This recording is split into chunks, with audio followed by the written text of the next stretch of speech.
Break के बाद राजधानी एक्सप्रेस में आपका स्वागत है और अब राजधानी एक्सप्रेस में बैठकर आप खबरों का विस्तार से आनंद लीजिए। सबसे पहली खबर उत्तराखंड विधानसभा से निकलकर सामने आ रही है, जहां नया क्लेवर उत्तराखंड विधानसभा में देखने को मिलेगा। पूरा नजारा उत्तराखंड विधानसभा का पूरी तरह पेपरलेस होने वाला है। उत्तराखंड विधानसभा से जुड़ी हुई बड़ी जानकारी, उत्तराखंड विधानसभा में बदलेगा पूरा नजारा। अध्यक्ष रितु खंडूरी ने किया है निरीक्षण। सीएम धामी ने इस मौके पर नव निर्माण कार्यों का अवलोकन भी किया है। तो बड़ी जानकारी आपके बीच रख रहे हैं। दरअसल विधानसभा अध्यक्ष रितु खंडूरी भूषण एवं मुख्यमंत्री पुष्कर सिंह धामी ने कल विधानसभा में चल रहे नव निर्माण कार्यों का अवलोकन किया। विधानसभा के मुख्य प्रवेश द्वार पर राष्ट्र चिन्ह अशोक स्तंभ को स्थापित भी किया गया है। उत्तराखंड राज्य आंदोलन के शहीद आंदोलनकारियों की एक शहीद गैलरी का भी इस मौके पर निर्माण किया गया है। विधानसभा में राज्य के राजकीय चिन्ह भी स्थापित किए गए हैं और विधानसभा सदस्यों की बैठक के लिए एक्सटेंशन रूम का निर्माण किया गया है। ये बड़ी जानकारी आपको दे रहे हैं। स्वरूप बदला है विधानसभा का और नए चेंजेस के साथ अब विधानसभा पेपरलेस भी हो रही है। नए क्लेवर के साथ तस्वीरें बदल रही हैं, जिसका कल नज़ारा भी आपने देखा। सब कुछ अलग और बेहद खूबसूरती से सजाया गया है। एक्सटेंशन भी मिला है बैठने के लिए, विधायकों को अलग से रूम का निर्माण भी कराया गया है। तो जो बड़े बदलाव इसमें हुए हैं वो मैं आपको लगातार बता रहा हूं। तो राज्य आंदोलन के शहीदों यानी आंदोलनकारियों को लेकर के भी यहां पर कई सारी चीज़ें स्थापित की गई हैं। तो उत्तराखंड राज्य आंदोलन के शहीद आंदोलनकारियों की एक शहीद गैलरी का भी निर्माण किया गया है। तो वहीं विधानसभा में राजकीय चिन्ह भी स्थापित किए गए हैं। विधानसभा सदस्यों के बैठने के लिए एक्सटेंशन रूम का निर्माण भी इस मौके पर किया गया है। ये तस्वीरें आप देख पा रहे हैं। तो ये बड़ा बदलाव देखने को मिल रहा है।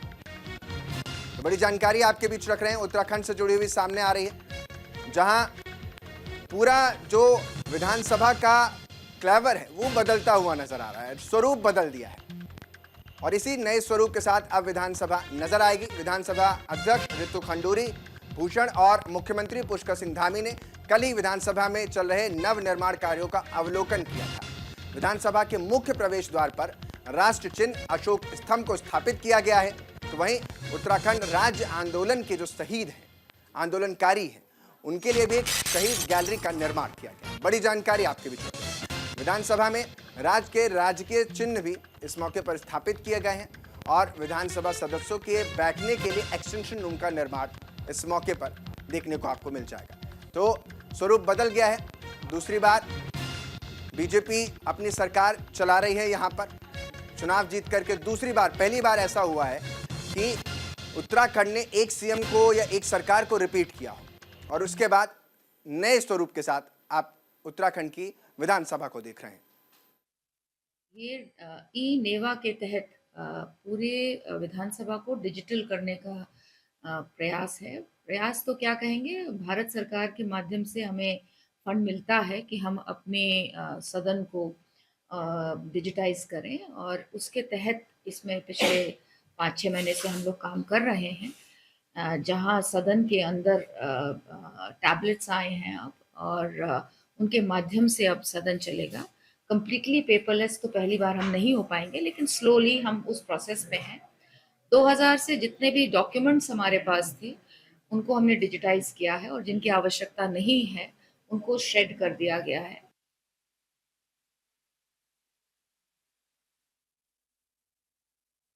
विधानसभा अध्यक्ष को सुन रहे थे, जो बड़ी जानकारी दे रही थी कि पूरी तरीके से पेपरलेस नहीं हुआ है, लेकिन शुरुआती कोशिश के जो तार हैं वो लगातार जुड़ रहे हैं। उत्तर प्रदेश उन राज्यों में शुमार है जो पूरी तरीके से पेपरलेस है। उत्तराखंड भी उसी कवायद की तरफ बढ़ता हुआ नजर आ रहा है।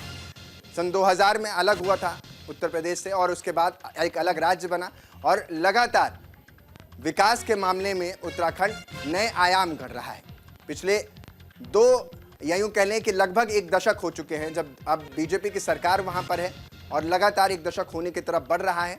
दूसरा शासन चल रहा है भारतीय जनता पार्टी का और इन्हीं सब के बीच जो पेपरलेस होने की तरफ बढ़ता हुआ विधानसभा का स्वरूप नजर आ रहा है और इन सब के बीच कोशिश ये है कि ज़्यादा बेहतर और शासन को भी चलाया जाए और तमाम जो क्रांतिकारी रहे हैं, जो सेनानी रहे हैं उन सभी को सम्मान यहां पर दिया जा सके।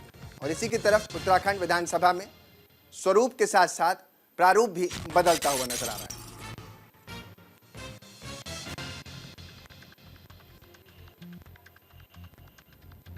तो ये बड़ी जानकारी आपको दे रहे हैं उत्तराखंड से जुड़ी हुई। तो साफ तौर पर उत्तराखंड से जुड़ी हुई लगातार आपको अपडेट कर रहे हैं। उत्तराखंड में सीएम धामी ने नव निर्माण कार्यों का मेरे साथ मेरे सहयोगी अनूप अवस्थी ज्यादा जानकारी के साथ जुड़ रहे हैं। अनूप, क्या कुछ बदलाव किए गए हैं उत्तराखंड विधानसभा में और क्या कुछ नए बदलाव आगे देखने को मिलेंगे? बिल्कुल, उत्तराखंड विधानसभा में मुख्यमंत्री पुष्कर सिंह धामी और विधानसभा अध्यक्ष रितु खंडूरी ने सबसे पहले तो विधानसभा गेट के पास एक अशोक स्तंभ स्थापित किया। साथ ही साथ मुख्यमंत्री पुष्कर सिंह धामी जो उत्तराखंडीय संस्कृति है उसको उकेरने का जो प्रयास विधानसभा में किया जा रहा है, क्योंकि उत्तराखंड की जो विधानसभा राजधानी देहरादून में बनी हुई है, उसमें उत्तराखंड की जो संस्कृति है उसको उकेरा जाए। साथ ही साथ तो जो व्यंजन है, जो खाने की चीजें हैं, वो भी पहाड़ी खाना मिले, इसको लेकर के मुख्यमंत्री पुष्कर सिंह धामी ने दिशा निर्देश दिए। साथ ही साथ जो नवनिर्माण कार्य हो रहे हैं उनका भी अवलोकन किया मुख्यमंत्री पुष्कर सिंह धामी ने। साथ ही साथ जो विधानसभा के जो वहाँ की जो कार्यकर्ता है या वहाँ की जो पर्सन है उनको बैठने के लिए उनके लिए एक रूम बनाया जाए। साथ ही साथ जो विधानसभा अध्यक्ष विधानसभा के अंदर की जो कार्यवाही वहाँ पे सारे विधायक बैठते हैं, मुख्यमंत्री भी बैठते हैं, उसकी भी जो झलक है वो बिल्कुल अलग होनी चाहिए। पूरा जो नजारा है वो आपकी बदला हुआ नजर आएगा। जब विधानसभा सत्र होगा तो उस समय विधानसभा के अंदर का जो पूरा नजारा है वो बिल्कुल अलग नजर आएगा। उसमें उत्तराखंडीय जो संस्कृति है वो झलकेगी।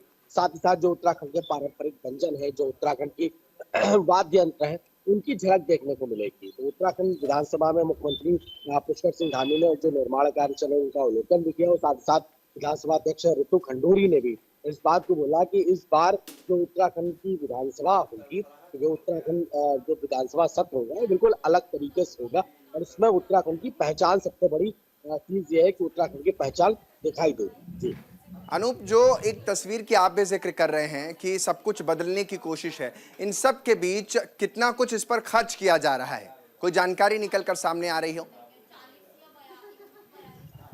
बिल्कुल, क्योंकि विधानसभा का अपना एक खुद का बजट होता है और विधानसभा बजट उसी बजट के तहत ये निर्माण कार्य पूरे चल रहे हैं। साथ ही साथ जो उत्तराखंड के राज्य आंदोलनकारी हैं उनकी भी उसमें फोटो लगाई जाएंगी कि ये हमारे राज्य आंदोलनकारी, जिससे लोगों को पता चले कि राज्य को बनाने के लिए कितने लोगों ने शहीदी दी थी। साथ ही साथ जो उत्तराखंड को जो यहाँ की जो बड़े चाहे वो पर्यावरणविद हो, चाहे वो जो है कई ऐसे समाज सेवी हो, उनके भी चित्र लगाए जाएंगे। तो विधानसभा को एक नए और भव्य तरीके से बनाने के लिए लगातार पुरजोर प्रयास चले। बहुत बहुत शुक्रिया अनूप तमाम जानकारी देने के लिए। तो उत्तराखंड विधानसभा का स्वरूप बदलता हुआ नजर आ रहा है और इसके लिए जो आवंटित धनराशि थी वो लगातार खर्च की जा रही है और उत्तराखंड विधानसभा को संवारने की कोशिश लगातार जारी है। देहरादून के IRDT सभागार में संगोष्ठी का आयोजन किया गया है। साझा मंच से देहरादून को नई दिशा मिली है। शहर से जुड़े हुए तमाम महत्वपूर्ण मुद्दों पर चर्चा हुई है। संगोष्ठी में रखी गई समाधान की नींव भी आप देख पा रहे हैं। तो देहरादून के IRDT सभागार में जिला प्रशासन ने साझा मंच गोष्ठी का आयोजन किया है। संवाद कार्यक्रम में कई विभागों, NGO, सामाजिक संगठनों और पर्यावरणविदों ने भाग लिया। कार्यक्रम का उद्देश्य सभी संबंधित पक्षों को एक मंच पर लाकर कानून व्यवस्था, शिक्षा, स्वास्थ्य, पर्यावरण और रोजगार जैसे मुद्दों पर संवाद स्थापित करना था। जिलाधिकारी सविन बंसल ने इसे जिला प्रशासन की नई पहल बताते हुए कहा कि इससे जनहित से जुड़े मुद्दों पर मंथन किया जाएगा और समाधान की दिशा में ठोस कदम उठाए जाएंगे। उन्होंने ये भी कहा कि इस तरह के कार्यक्रम नियमित रूप से जारी रहने चाहिए। संगोष्ठी में SSP अजय सिंह ने भी कानून व्यवस्था के संबंध में अपने विचार साझा किए हैं।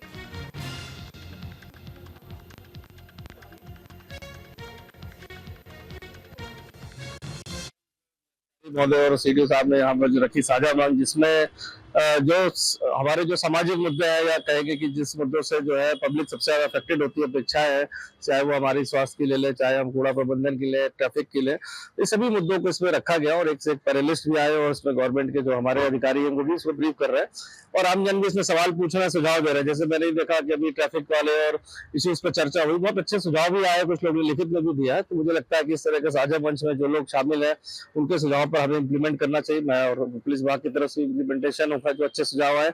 साथ ही साथ ऐसे आयोजन हर स्तर पर, मतलब मुझे लगता है कि मंथली बेसिस पे होने चाहिए, जिससे कि ऐसे जो एनजीओज हैं, ऐसे लोग प्रबुद्ध लोग हैं जो अपने विचारों को और जगह शेयर नहीं कर पाते, लेकिन इस तरह डायरेक्टली शेयर से होने से कहीं ना कहीं जो हमें सुझाव आएंगे उससे कुछ अच्छा करने पर, इम्प्लीमेंट करने पर बेहतर होगा। डिस्ट्रिक्ट एडमिनिस्ट्रेशन की तरफ से एक पहल की गई है कि हमारे जनपद के, शहर के जितने एनजीओज हैं, पब्लिक स्पिरिटेड इंडिविजुअल्स हैं, हमारे एल्डरली सिटीज़न ग्रुप्स हैं, एक्टिविस्ट हैं, सोशल एक्टिविस्ट, एनवायरनमेंटलिस्ट, कुछ जो बच्चों की, महिलाओं की फील्ड में काम करते हैं। सो कई ऐसे विषय हैं इंटर रिलेटेड कि जहाँ पे एक मंच पे सारे अधिकारियों को लाकर और इन सारे ग्रुप्स और ऑर्गेनाइजेशंस को लाकर एक संवाद कायम करना ज़रूरी होता है। जो फीडबैक लूप है वो स्ट्रॉन्ग करनी आवश्यक होती है, जिससे जो हमारा कनेक्ट है, जिसके लिए हम काम करते हैं, हम पब्लिक ऑफिसर्स, वो मैंडेट हमारा एनरिच हो।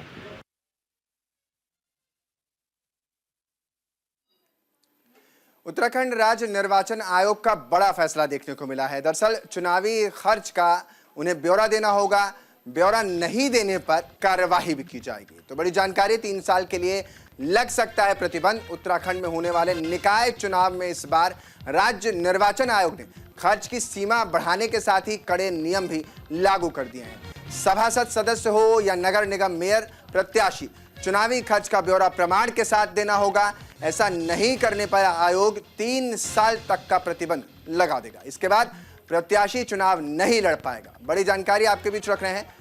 उत्तराखंड राज्य निर्वाचन आयोग की तरफ से यह बड़ा फैसला लिया गया है और इस फैसले के जरिए पूरा ब्यौरा मांगा गया है। जितना आप खर्च करेंगे उसको आपको बताना होगा और अगर आप नहीं बताते हैं तो आप पर 3 साल के लिए प्रतिबंध लग जाएगा। तो ये बड़ी जानकारी, उत्तराखंड राज्य निर्वाचन आयोग का ये बड़ा फैसला देखने को मिला। चुनावी खर्च का ब्यौरा देना होगा और इन सब का अगर ब्यौरा आप नहीं देते हैं तो 3 साल के लिए प्रतिबंध लग जाएगा। आगे होने वाले निकाय चुनाव में इस बार राज्य निर्वाचन आयोग ने खर्च की सीमा भी बढ़ाई है, साथ ही नियम भी कड़े कर दिए हैं। तो ये बड़ी जानकारी, ऐसा नहीं करने पर अगर आप आयोग की बात नहीं मानते हैं तो 3 साल का प्रतिबंध आप पर लग जाएगा और इसके बाद प्रत्याशी चुनाव नहीं लड़ पाएगा। तो ये बड़ी जानकारी। हमारा कैंडिडेट जो कंटेस्ट करता है इलेक्शन में, नगर निकाय में, और वो चुनाव का ब्यौरा, अपना खर्च का ब्यौरा नहीं देता है नियत समय अंतर्गत, तो उस पर आरपी एक्ट के अनुसार 3 वर्ष का जो है आगामी चुनाव लड़ने पर रोक लगाई जाएगी। और ये भी अवगत कराना चाहूँगा कि अभी नगर निकाय में जो अधिकतम व्यय सीमा है वो भी आयोग द्वारा पुनरीक्षित की गई है, उसको रिवाइज किया गया है और जो पूर्व के सापेक्ष कुछ इंक्रीज हुई है। हमारा पूर्व में 30/1/2018 को जो है अधिकतम व्यय सीमा आदेश निकला था। 6 वर्ष व्यतीत हो चुके हैं। अब इसको हमने सबसे पहले तो राजनीतिक दलों के साथ हमने एक बैठक करी। बैठक में उनसे विचार विमर्श लिए। विचार विमर्श के उपरांत जो है रेट्स रिवाइज किए गए हैं। नगर प्रमुख, नगर निगम जो मेयर साहिबान हैं, उनके लिए जो अधिकतम व्यय सीमा पूर्व में 16 लाख रुपए हुआ करती थी, इरिस्पेक्टिव ऑफ कितने वार्ड्स हैं वहाँ पर, तो हमने उसको थोड़ा एक रैशनलाइज करते हुए इस बार 40 वार्ड तक की अगर नगर निगम है तो उसमें 20 लाख अधिकतम व्यय सीमा रहेगी। 41 से 60 वार्ड्स की अगर नगर निगम है तो उसमें 25 लाख की अधिकतम व्यय सीमा रहेगी और 61 वार्ड्स या इससे अधिक की अगर नगर निगम है तो उसमें अधिकतम व्यय सीमा 30 लाख रहेगी। अगली खबर की तरफ आपको लिए चलते हैं। हरिद्वार में पुलिस का सत्यापन अभियान चल रहा है, जिसमें एसएसपी प्रेमेंद्र डोभाल के निर्देशन पर अभियान जारी है। पुलिस संदिग्ध गतिविधियों पर नजर रख रही है। पुलिस ने स्थानीय लोगों से सहयोग की अपील भी इस मौके पर की है। दरअसल हरिद्वार में पुलिस का सत्यापन अभियान लगातार जारी है। एसएसपी प्रेमेंद्र सिंह डोभाल के निर्देशन पर जिले भर में सत्यापन अभियान किया जा रहा है। अभियान का उद्देश्य संदिग्ध गतिविधियों पर नजर रखना है और कानून व्यवस्था को सुदृढ़ करना बताया जा रहा है। इस अभियान के दौरान किराएदारों, बाहरी व्यक्तियों और अन्य संदिग्धों की जानकारी जुटाई जा रही है। पुलिस घर घर जाकर जांच कर रही है और स्थानीय लोगों से सहयोग की अपील भी कर रही है। ये बड़ी जानकारी स्थानीय लोगों से हरिद्वार में घर घर जाकर के बातचीत कर रही है। किराएदारों और तमाम जो लोग हैं उनसे उनके डॉक्यूमेंट्स को एक तरीके से कहें फौरी तौर पर चेक किया जा रहा है। सत्यापन अभियान इसको कहा जा रहा है। पुलिस संदिग्ध गतिविधियों पर नजर रखने के लिहाज से ये करते हुए नजर आ रही है। पुलिस ने सभी स्थानीय लोगों से सहयोग की इस मामले में अपील भी की है। और ये सत्यापन अभियान के दौरान किराएदार हों या बाहरी व्यक्ति हों या अन्य संदिग्ध हों, उनकी जानकारी जुटाने की कोशिश लगातार पुलिस कर रही है। घर घर जाकर जांच करती नजर आती है, तो वहीं स्थानीय लोगों से सहयोग के इस मौके पर अपील की गुहार भी पुलिस लगा रही है। कोशिश ये है कि किसी भी अप्रिय घटना से बचाया जा सके। इसी लिहाज से ये खबर अहम हो जाती है।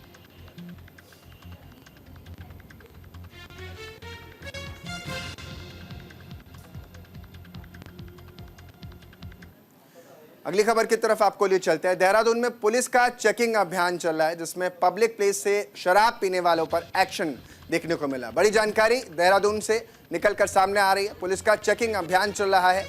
पब्लिक प्लेस में शराब पीने वालों पर यह एक्शन हो रहा है और इस एक्शन के जरिए 2200 से ज्यादा लोगों को चालान भी लोगों का काटा गया है। यानी चालान कटे हैं। 500 से ज्यादा वाहनों को सीज कर दिया गया है। लगातार देहरादून में पुलिस का चेकिंग अभियान जारी है। पब्लिक प्लेस में शराब पीने वालों पर एक्शन हो रहा है। 2200 से ज्यादा लोगों का इस मौके पर चालान काटा गया है। 500 से ज्यादा वाहनों को सीज कर दिया गया है। देहरादून में पुलिस ने चेकिंग अभियान के तहत पब्लिक प्लेस में शराब पीने वालों और शराब पीकर गाड़ी चलाने वालों पर यह बड़ा एक्शन किया है। पुलिस ने 2200 से ज्यादा चालान काटे हैं। शराब पीकर गाड़ी चलाने के मामले में 500 से ज्यादा लोगों को अरेस्ट किया। 500 से ज्यादा गाड़ियां भी सीज की गई हैं इस मामले में। ये बड़ी जानकारी आपके बीच रख रहे हैं। यानी अगर आप शराब पीते हुए पकड़े गए तो भी आपका चालान कटेगा और गाड़ी चलाते हुए भी पकड़े गए तो चालान भी कटेगा और गाड़ी भी सीज हो जाएगी। तो ये बड़ी खबर इस वक्त देहरादून से निकलकर सामने आ रही है, जहां पुलिस का चेकिंग अभियान है और इस दौरान नशे के शिकार या नशे बढ़ने की हालत को कैसे कंट्रोल करना है, इसी सिलसिले में लगातार इस अभियान के तहत देहरादून में उत्तराखंड पुलिस चलती हुई नजर आ रही है। किसी को भी नहीं बख्शा जाएगा जो इस तरीके की हरकतों में जिसकी संलिप्तता मिलती है।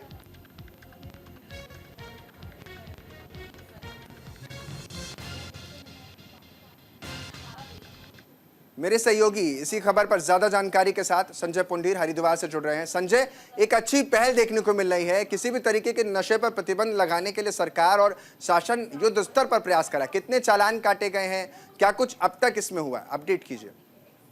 देखिए, उत्तराखंड में सड़क सुरक्षा को ध्यान में रखते हुए उत्तराखंड के सभी जनपदों में एक विशेष अभियान चलाया जा रहा है, जहां एक और पुलिस ड्रिंक एंड ड्राइव के चालान कर रही है। यानी जो शराब पीकर लोग गाड़ी चला रहे हैं उनके चालान कर रही है। तो वहीं पब्लिक प्लेस पर भी जो शराब पी रहे हैं उन पर भी पुलिस कार्रवाई कर रही है। अगर उत्तराखंड के देहरादून की बात की जाए, हरिद्वार की बात की जाए, उत्तरकाशी की या फिर ऋषिकेश की बात की जाए, तमाम जगह हम देख रहे हैं कि जो उत्तराखंड पुलिस है वो बड़े स्तर पर एक अभियान चला रही है ताकि लोगों की सुरक्षा हो सके। क्योंकि बीते दिनों आपको याद हो उत्तराखंड में कई ऐसे हादसे हुए हैं जो शराब पीकर गाड़ी चला रहे हैं, थे उनकी हादसों में मौत भी हो गई है और कई लोग घायल भी हो गए हैं। यही वजह है कि अब उत्तराखंड पुलिस पूरी तरह अलर्ट हो गई है, सतर्क हो गई है। क्योंकि हम लगातार देखते हैं कि जब लोग शराब पीकर गाड़ी चलाते हैं तो ऐसे में हादसे की संभावनाएं बढ़ जाती है और लगातार ही पुलिस भी कार्रवाई कर रही है, चालान कर रही है। अगर देहरादून की बात की जाए तो 2000 से ज्यादा लोगों पर कार्रवाई हो चुकी है और उन्हें हिरासत में भी लिया है। यानी कह सकते हैं पुलिस किसी भी हाल में बख्शने वाली नहीं है। साथ ही साथ सड़क सुरक्षा को लेकर जागरूकता अभियान भी चला रही है। वहीं अगर पुलिस की बात की जाए या फिर परिवहन विभाग की बात की जाए तो सभी जो संबंधित विभाग है सड़क सुरक्षा से जुड़े हुए वो लगातार लोगों को जागरूक कर रहे हैं, क्योंकि अपनी सुरक्षा अपने हाथ में है। जी, जिसका जिक्र आप कर रहे हैं, और वैसे भी माना जाता है देवभूमि उत्तराखंड कही जाती है, तो ऐसे में हम भी अपील करते हैं कि लोग किसी भी तरीके का धूम्रपान या नशीले पदार्थों का इस्तेमाल ना करें। इस मामले में अब तक कितने लोगों की गिरफ्तारी हुई है, क्या कुछ जानकारी, यानी किसी को अरेस्ट किया गया है, और आगे कितने महीनों तक ये अभियान चलने वाला है? देखिए लगातार अभी तक हम देख रहे हैं कि सभी जनपदों में बड़े पैमाने पर कार्रवाई हो रही है। और देहरादून में भी 2000 से ज्यादा जो चालान है वो काटे जा चुके हैं। और हरिद्वार की अगर बात की जाए तो हरिद्वार में भी सैकड़ों चालान ऐसे हो रहे हैं जो शराब पीकर गाड़ी चला रहे हैं या पब्लिक प्लेस पर शराब पी रहे हैं। तो ऐसे में हम लगातार, जिस तरह से आपने जिक्र किया है, देवभूमि है उत्तराखंड देवभूमि, और यहाँ साल के 365 दिन और दिन के 24 घंटे ही बाहरी राज्यों से जो श्रद्धालु होते हैं, पर्यटक होते हैं, वो उत्तराखंड पहुंचते हैं। ऐसे में जगह जगह बोर्ड भी चस्पा किए गए हैं कि आप धूम्रपान ना करें, सफाई का विशेष ध्यान रखें। क्योंकि लगातार अगर हरिद्वार की बात की जाए तो हरिद्वार में ड्राई एरिया भी, यानी जो धार्मिक क्षेत्र है, वहां पर भी लगातार कहा गया है कि आप शराब पीकर गाड़ी ना चलाएं या किसी भी गंगा घाट पर आप शराब ना पिए। ऐसे में पुलिस लगातार मॉनिटरिंग कर रही है, जगह जगह सीसीटीवी भी लगाए गए हैं, साथ ही साथ लोगों को जागरूक भी कर रही है। जी, बहुत बहुत शुक्रिया संजय तमाम जानकारी के लिए। अगली खबर की तरफ लिए चलते हैं। रुड़की सिविल अस्पताल में ई हॉस्पिटल सेवा मरीजों की सुविधा के लिए शुरू की गई है। प्रक्रिया, मरीजों को बनवाना होगा आभा नंबर, जिसमें पर्ची काउंटर पर लंबी लाइन से वो बच सकेंगे। तो रुड़की सिविल अस्पताल में अब मरीजों को ओपीडी की पर्ची बनाने के लिए लंबी लाइनों में नहीं लगना होगा, इससे छुटकारा मिल गया। तो बड़ी खबर और अच्छी और सुखद खबर, मरीज आभा ऐप से पर्ची काउंटर के पास लगे क्यूआर कोड को स्कैन करेंगे तो मरीज की सारी जानकारी पर्ची काउंटर पर पहुंच जाएगी और उन्हें एक टोकन नंबर मिल जाएगा। इसके बाद मरीज पर्ची काउंटर पर अपना टोकन नंबर जमा करें, नाम और ओपीडी बताएंगे तो उन्हें पर्ची मिल जाएगी। इसके लिए उन्हें लंबी लाइनों में अब लगकर इंतजार नहीं करना होगा। इससे पहले मरीजों को पर्ची काउंटर पर लंबी लाइनों में इंतजार करना पड़ता था और फिर काउंटर पर अपना नाम, पति या पिता का नाम बताना पड़ता था। फिलहाल के लिए बुलेटिन में इतने, बाकी आप बने रहिए हमारे साथ, देखते रहिए न्यूज़ इंडिया।